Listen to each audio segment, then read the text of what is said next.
Hello, my friends. Greg Clowminzer here, and in this video, I want to talk about or have you begin to think about thought a bit differently.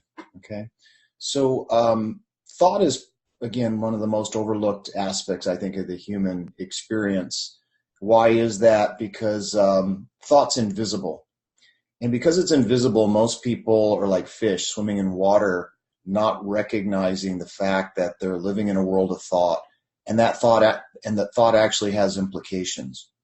So in this video, I just want to talk about the power of our minds and the impact or implications of thought. So in order to do that, I want to talk about three types or layers of thought.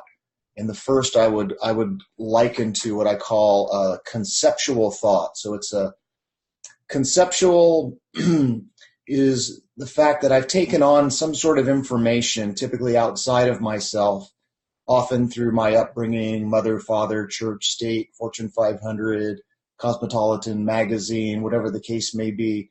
But they're outside influences, and now I've conceptualized them and given myself an identity. I'm either shy, or I'm creative, or I'm artistic, or I'm good at math, or whatever it is.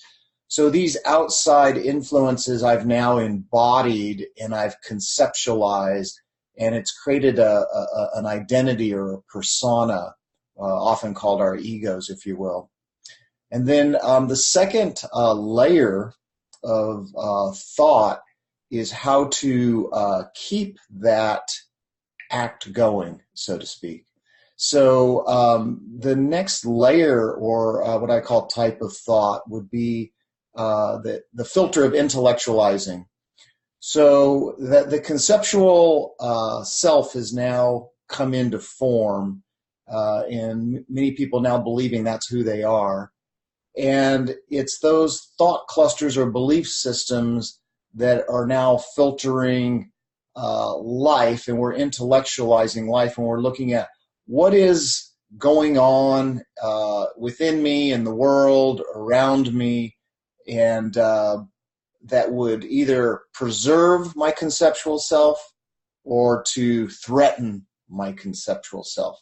So this is the second layer of thought. I would call the first layer conceptual thought, gathering a sense of identity, the fact that I exist, I have a persona, I have a game piece in the game of life, so to speak.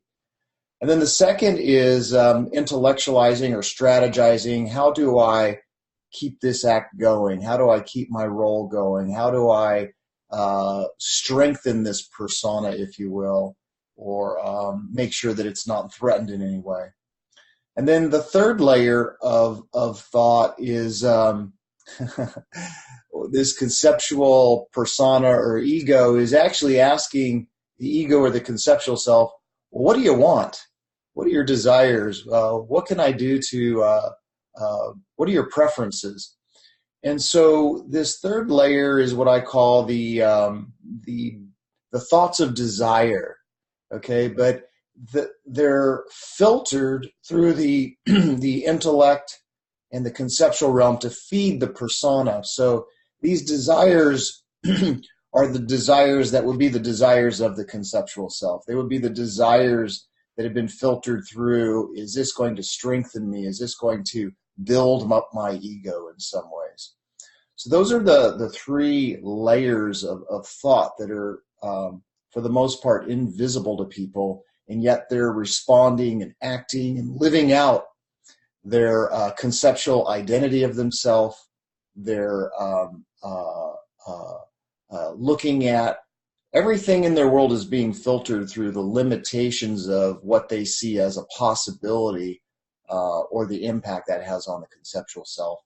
And then the conceptual self and the intellectual self look at the world and they go, oh, I want that. And so now that they have a desiring self that goes out and gets that or wants that, and it continues to want it until it gets satisfied. It's like a kid that keeps screaming or crying until it gets what it wants. And then once the thought of desire gets satisfied or satiated, it quiets down, and then the whole game starts over again. and that goes over and over and over for most people. It's these three, what I would call thought systems or selves that come together that are, I call the lower self.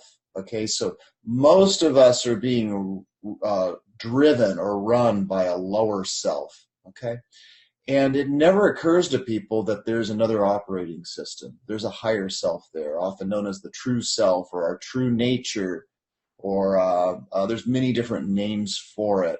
Some people call it their higher power, whatever it is. So it's this higher power that people on a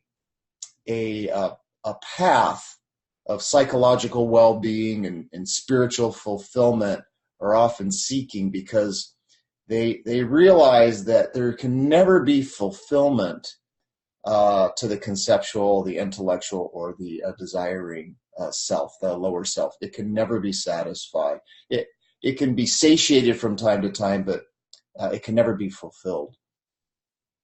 So, one of the questions I was sitting here with is that why aren't more people, why aren't people really, really interested in their true nature or this true self? I think the answer is, number one, is innocent. They don't know any better. And secondly, they're being so run by this lower self that they can't get any space, they can't get any freedom, they can't get any perspective.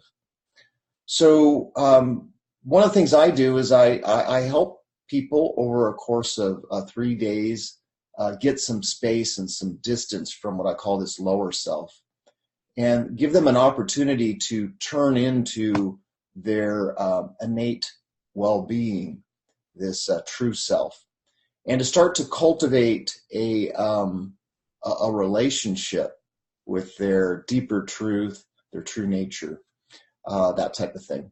So I hope that in this video it helps you understand or wakes you up that you've got these three thought systems that are in cahoots with each other that are pretty much running the show for most human beings.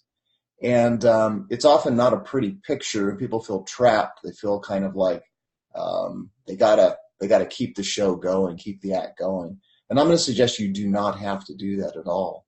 In fact, people suffer unnecessarily trying to keep the act going, so to speak.